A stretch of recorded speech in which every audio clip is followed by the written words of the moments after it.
Hello everyone, this is your weather on the fly outlook and discussion for Sunday, January 26, 2025. Update concerning convective outlook days 4 to 8.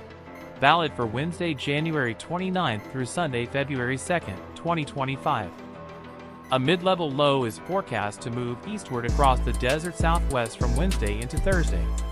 Low-level moisture advection will take place ahead of the system across the southern plains on Wednesday into Wednesday night, with surface dew points increasing into the 60s across parts of the southern plains.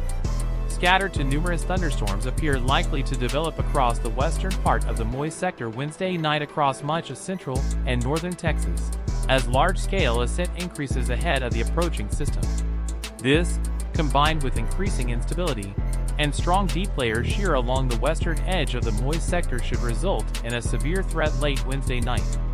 A cluster of strong and potentially severe storms may develop in west central Texas, with the severe threat persisting into Thursday, as a mesoscale convective system moves eastward across the southern plains. Supercells with isolated large hail and wind damage will be possible. There is some concern that moisture return could be slower than forecast.